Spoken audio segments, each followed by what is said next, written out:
Bom, boa noite a todos, viu? Prazer estar com vocês aqui de novo. Tá bom o som? Bom. Bom, vamos voltar no tempo, tá? A gente tem que voltar no tempo um pouquinho para começar essa história. Vamos voltar aí 5 bilhões de anos. Bom pra caramba, gente. 5 bilhões de anos é um tempão, né? Bom, lá do outro lado dessa galáxia que a gente chama de Via Láctea, por perto daqui, uns 1.000, 2.000, 3.000 anos-luz por aí, duas estrelas de nêutrons, elas se chocam. Estrelas de nêutrons são restos, cadáveres estelares de estrelas supermassivas. Elas se chocam e geram uma explosão que a gente chama de hipernova, tá?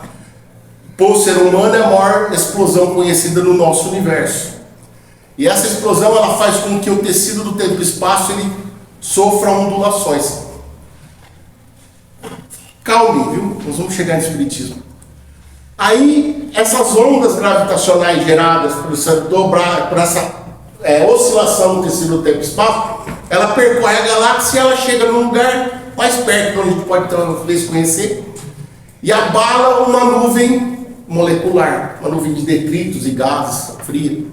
E essa nuvem ela entra em colapso e começa a ter um giro. Isso aí faz com que moléculas se adensem e começa ali o embrião do que seria uma protoestrela. Hoje nós chamamos de Sol. Essa protoestrela, aí no livro A Caminho da Luz, lá de Emmanuel por Chico Xavier, lá eles contam que nessa protoestrela, nessa formação, se reuniu um conselho de seres galácticos, tá? Seres celestiais, e de qual Jesus fazia parte. Se isso aconteceu há 5 bilhões de anos atrás, Jesus já era um ungido, chamamos de Cristo, já era um ser celestial. Quem era eu, quem era você? Ninguém, nós não éramos princípio inteligente ou consciente criado por Deus. Não nada, tínhamos nascido aí, Jesus já era um Cristo. Então se faça a pergunta, quantos anos tem Jesus?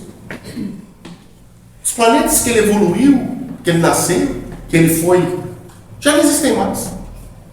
Então nós temos que ter o quê? Paciência. Nós temos que ter limites, nós temos que confiar. Às vezes em quem nos ensina, né? Qual experiência esse mestre tem? Bom, se reuniu de novo esse mesmo conselho, uns 4 bilhões e meio de anos depois, por aí, 4 bilhões e 600 milhões de anos depois, para definir a encarnação do Cristo na Terra, desse mesmo Jesus. Eles são um pouco desorganizados, nós que somos organizados, né? 4 bilhões e 600 milhões de anos, uma reunião entre uma reunião e outra. Você lembra que você almoçou ontem? Não lembra, né? Não lembro. Bom, definiram que o Cristo viria. Eles se reuniram de novo, viu? Mas isso não faz parte da nossa história.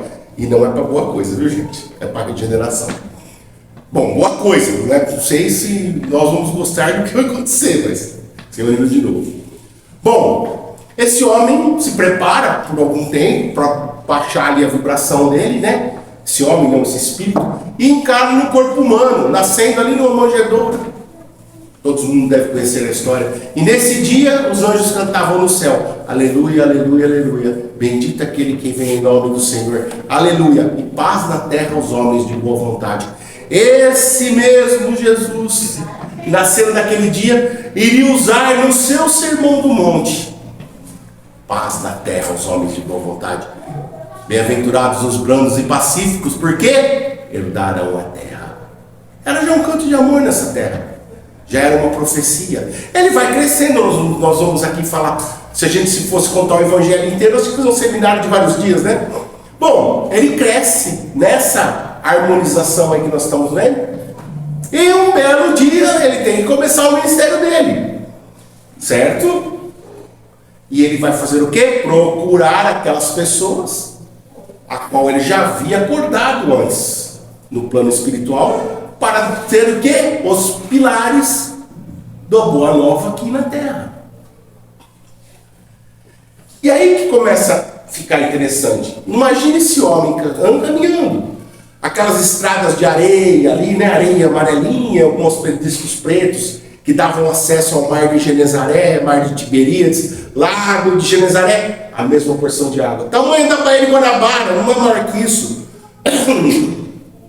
E ele vinha num sorriso, aquele homem, 1,74 m, alguns dizem que até 1,78 m, alguns historiadores, de vasta cabeleira e barba.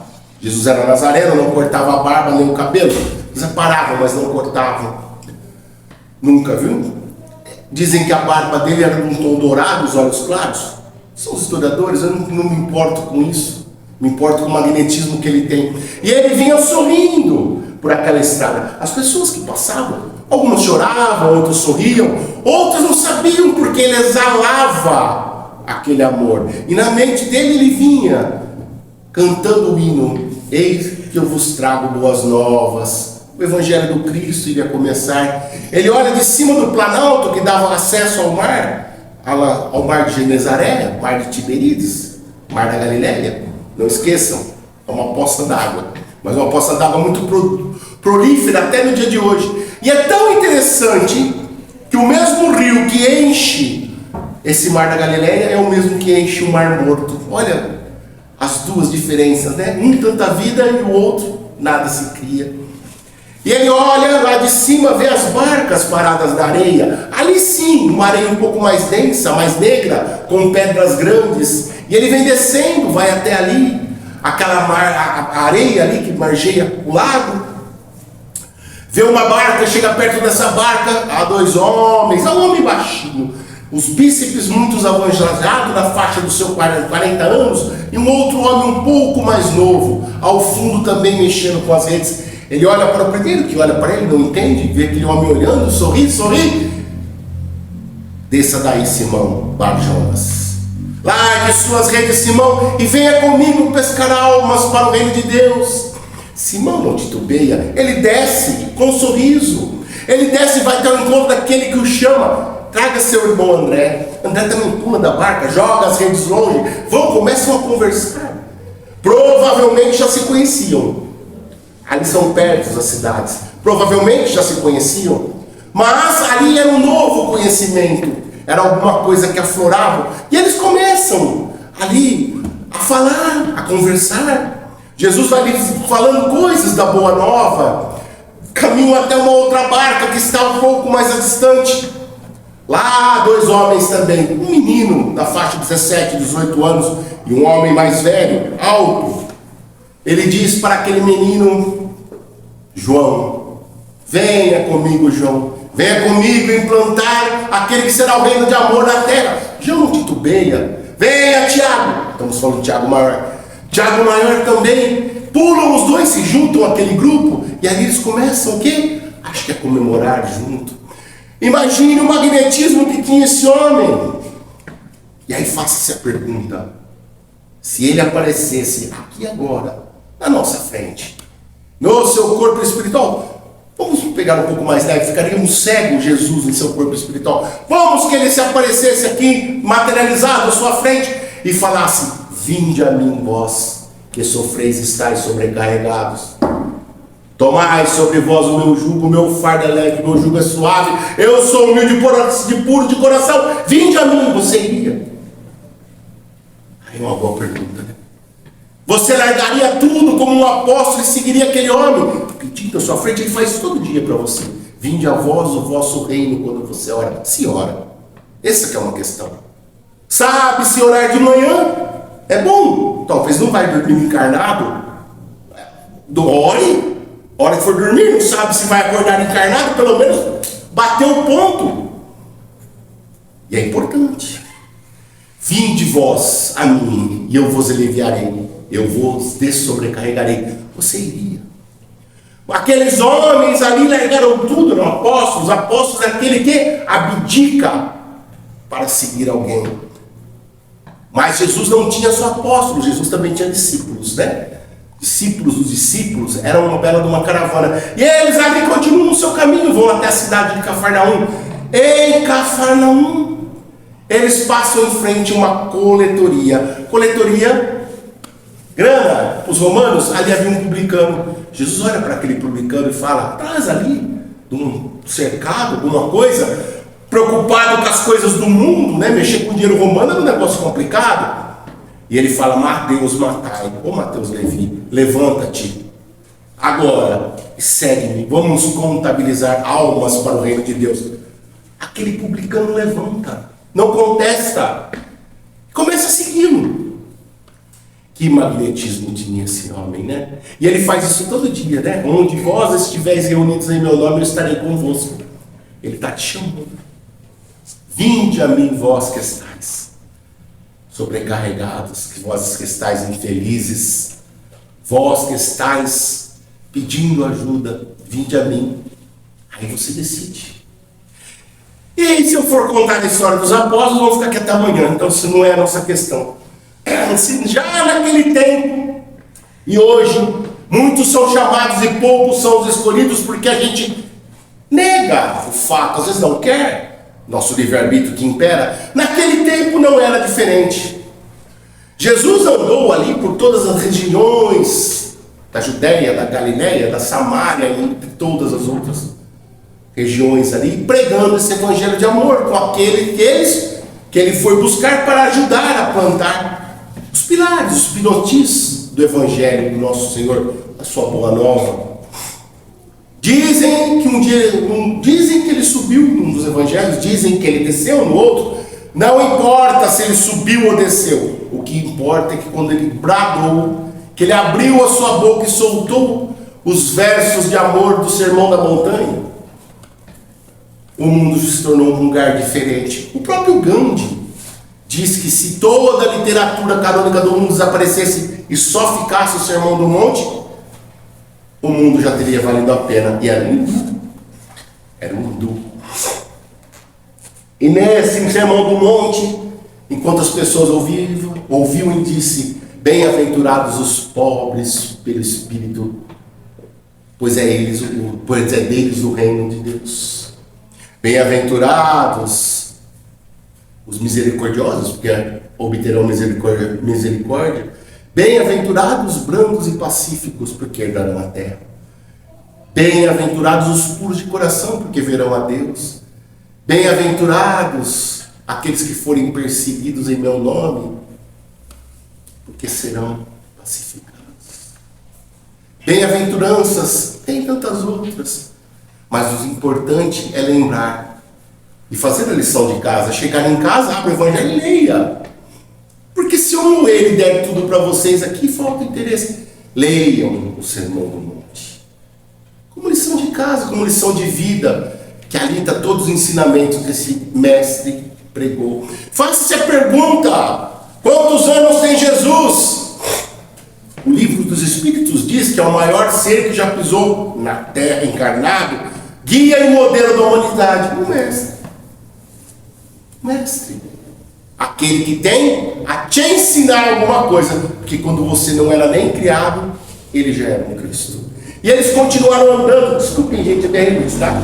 Eles continuaram andando ali, até que um dia, perto de Cesareia Marítima, a caravana para. São mais chegados ali.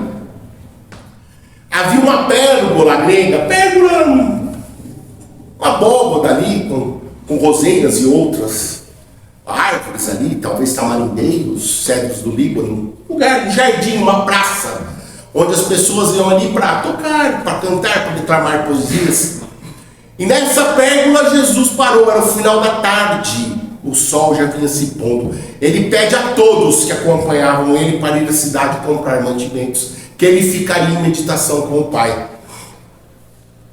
Os apóstolos não retrucaram, pegaram que saíram, eles tinham que comer, não era todo dia que se fazia o milagre do pães e peixes, né? Mas eles tinham que comer, os apóstolos foram, os discípulos que acompanhavam também.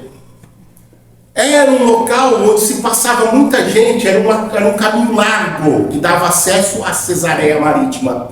Cesareia Marítima, cidade construída por Herodes o Grande, porto comercial no mar Mediterrâneo, o maior de sua época. Uma cidade que tem muitas histórias, uma outra hora eu venho contar outra história dela aqui. Mas nessa cidade se rodava o quê? Muito dinheiro, muita gente, então o caminho era assim bem conturbado. Enquanto Jesus meditava na pérgola, o dia já estava se pondo, do outro lado do caminho passava uma caravana. E essa caravana era grande, tinha bastante gente, escravos. E no meio dessa caravana havia um menino, um jovem, novo, na faixa dos seus 18, 19 anos, sentado ali há um cavalo cavalgando no meio. E ele olha e reconhece o Rabi da Galileia. A fama de Jesus já tinha crescido muito, ele já houvera feito o sermão, ele já houvera curado muitas pessoas, sua fama já era grande, ele reconhece ali o mestre. E ele vai, pede para que a caravana pare e vai até ele sozinho. Jesus, em profunda meditação, chega aquele menino, aquele jovem, e o chama, bom Rabi. Jesus calmamente olha para o menino e responde, por que me chamas de bom? Eu já tomaria um susto, sairia correndo. Mas o menino deve ter tomado um susto. E ele continua, bom somente meu Pai que estás no céu. Mas se me chamar de mestre, eu aceito. Olha só como esse homem tinha pontualidade. Mestre, ele é o mestre, o professor. Ninguém vai ao Pai se não for por mim. Eu vou primeiro e prepararei o caminho para vós. Ele já disse, há muitas moradas na casa do meu Pai. Eu preparo o caminho, mas você escolhe a morada que você quer. Estamos em transição planetária, não esqueceis. Desculpa, quando eu falo isso dá até tosse. Não esqueceis, estamos em transição planetária. E o menino então retruca de novo. Mestre, sei que você prega um reino de amor, um reino que não é deste mundo, um reino dos céus. Como eu faço para entrar nesse reino, mestre? Jesus olha calmamente para o menino e fala, conheces a lei? Estamos falando da lei mosaica. Sim, mestre, conheço a lei, pratico. Lá diz, adorará a Deus sobre todas as coisas. E eu adoro, eu amo. Ela também diz, não roubarás, não matarás, não cobiçarás. Diz as leis que não podemos ter o camelo, a joia, a mulher do outro, entre outras coisas, mestre. Sim, conheço e pratico. Eu sou um homem rico, Senhor. Eu sempre honrei meu pai e minha mãe, já falecidos, mas me deixaram bem de vida, então eu pratico a lei e ajudo, dou, faço meus sacrifícios no templo, dou dinheiro para construir sinagogas. Sim, mestre, eu ainda faço a caridade, eu pratico a lei. E ficou em silêncio enquanto Jesus olhava, tenuemente para aquele menino, na sua impertinência da juventude. E ele olha e fala, então vá, agora venda tudo o que tens e siga-me. Aí o menino, ele dá uma olhada assim, sabe aquele tranquinho que a gente dá? E ele fala uma palavra que a gente fala sempre, mas mestre, complicou. Porque nós temos a mania de botar o seio mas nas coisas. Mas mestre, olha só, você quer o reino dos céus, é te dar a oportunidade daquela época, mais do que Jesus pretendia com esse menino. Mas você não consegue largar o outro lado, e vamos entender. Mas, mestre, amanhã em Cesareia Marítima haverá uma corrida de quadrigas. Quadrigas é uma biga, gente. Uma carrocinha, uma biga, puxada por 2 juntas de cavalo. Então, quadrigas, 4 cavalos. Haverá uma corrida de quadrigas e eu sou representante de Israel. Eu sou príncipe de uma das... Desculpa, me enrosco aqui. Dá um segundo. Eu sou príncipe de uma das tribos judeias e fui escolhido em duras batalhas para amanhã representar Israel frente a Roma. E lá no autódromo de Cesareia Marítima, mestre, eu ganharei e colocarei Roma para baixo da poeira das minhas sandálias, erguendo Israel em triunfo. Você quer o reino do céu, mas você ainda quer esmagar os outros. Você quer humilhar os outros. Você tem rancor pelos outros. Você tem dissabor, você tem raiva, você tem ódio. É difícil ambicionar os dois lados. É o mas que a gente coloca. É os mas que a gente coloca. Se aquela pessoa não gosta de você, você tem que ter uma convivência e suporte. Agora, se não é necessário a convivência, infeliz seja ela. Goste de você, mande boas vibrações. Esse é o lado que a gente tem que buscar da gente, é a reforma. Detalhe, crescer espiritualmente é muito difícil. É muito difícil. Viver uma vida plena, reta, gozando aí as leis éticas e morais é beleza. Mas crescer espiritualmente é difícil, porque exige modificação. E Jesus calmamente olha para aquele menino que botou mas e fala para ele: amanhã não, agora, vai, venda, vem e segue-me. E o menino novamente: mas mestre, segunda oportunidade, mas mestre, como eu lhe disse antes, eu fui ao Egito, mestre, mandei confeccionar a melhor biga que pode ser feita. Ela é toda folhada em ouro. Quando o sol bate nela, ela reflete ao longe. É como se fosse um pináculo de uma pirâmide no autódromo romano pela glória de Israel. Eu fui à Arábia. Lá comprei as 2 melhores juntas de cavalos árabes que alguém pode ter. Treinei por 4 anos, mestre. Desde que era uma criança eu venho sonhando com esse dia. E sou o melhor. Passei por muitas etapas até ser o representante de Israel. E como lhe disse, eu não sou apegado, mestre. Eu não tenho problemas com bens materiais. Amanhã, depois de vencer e humilhar Roma, eu venderei tudo, mestre. Darei um pouco àqueles que estão ao meu lado e te encontrarei aonde você estiver. Na impetude da juventude. Quantos anos tem Jesus, né? Nós somos criancinhas ainda, né? E Jesus olha novamente para aquele menino, dessa vez mais sério. Olha bem olhado para aquele menino e diz: amanhã não, agora. Amanhã será tarde demais. E o menino lembra da caravana. O sol já havia se posto, a lua já havia nascendo. E ele era um pêndulo. Ia para frente, ia para trás, como nós.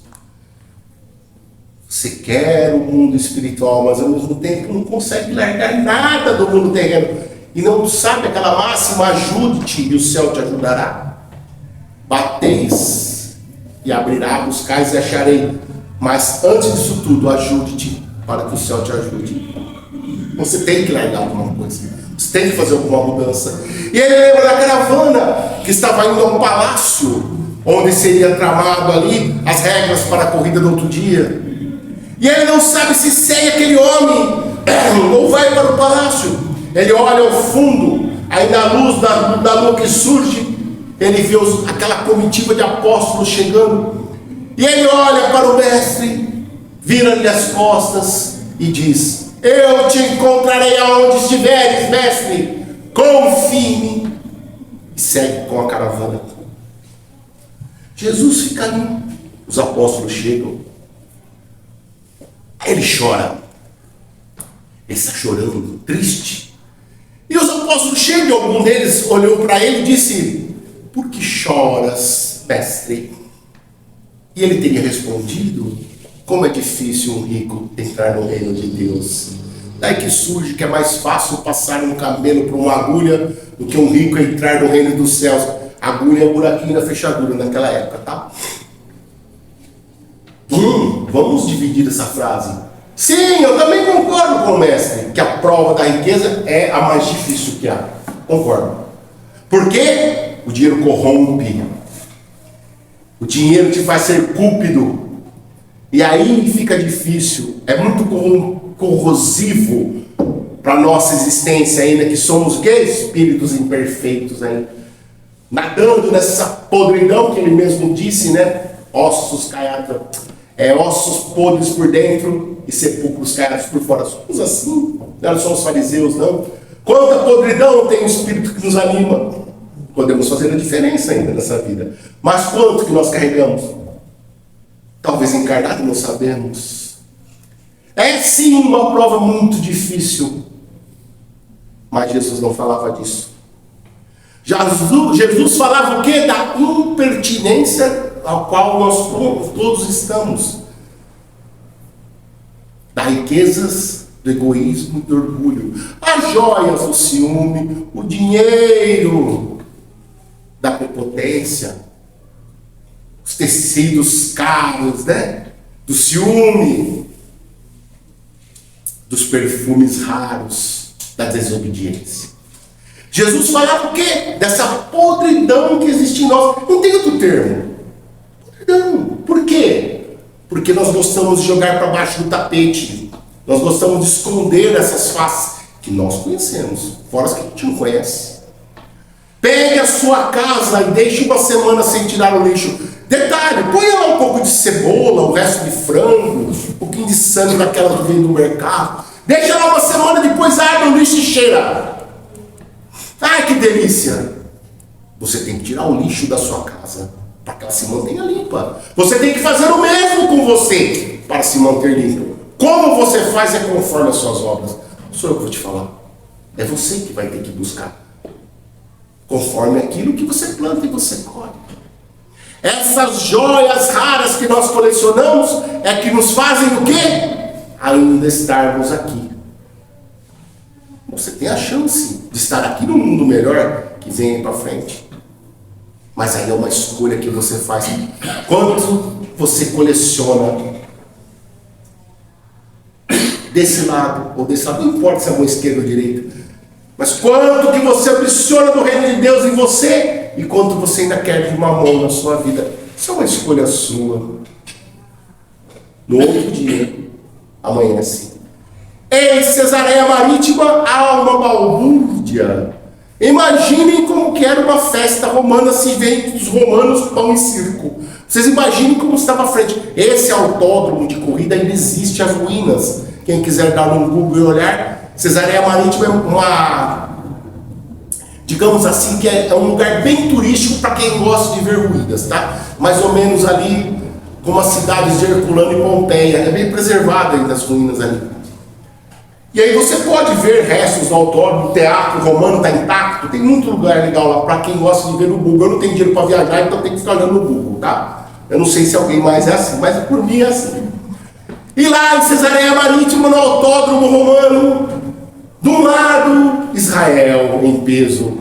Havia uns 50, 60 mil pessoas, dividido ao meio, 30 mil representantes de Israel. E do outro lado, outras tribos árabes e companhia limitada que tinham lá. Eram romano, então se havia aposta. Romano gostava de apostar. Detalhe, uma coisa, vocês sabiam que os romanos não acreditavam?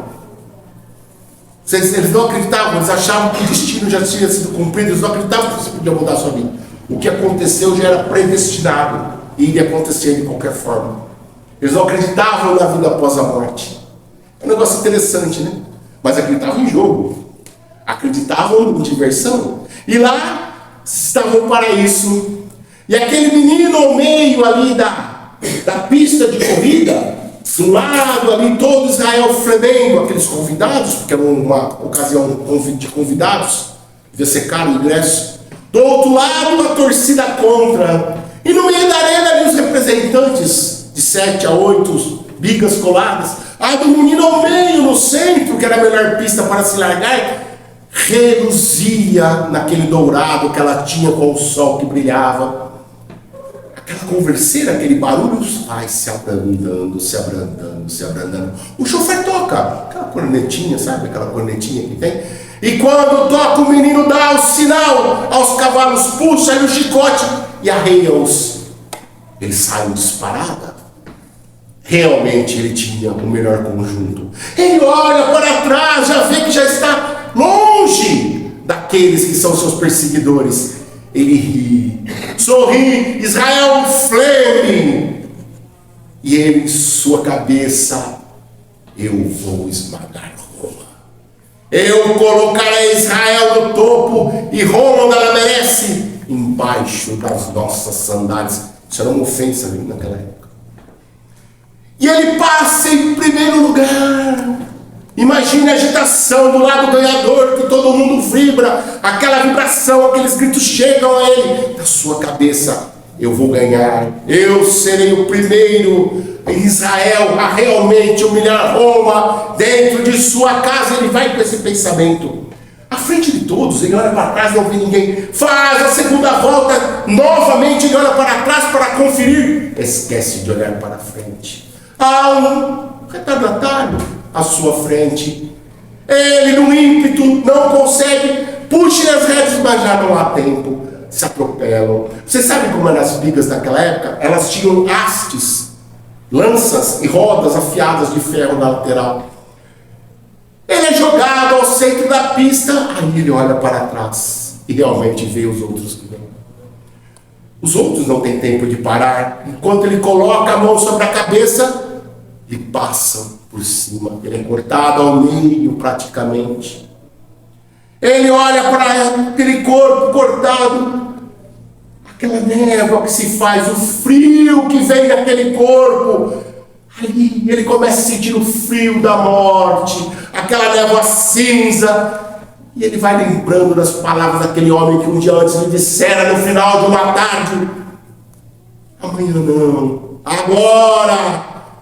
E ele começa a se entristecer com aquelas palavras, porque que ele não ouviu aquele que lhe chamou para lhe seguir.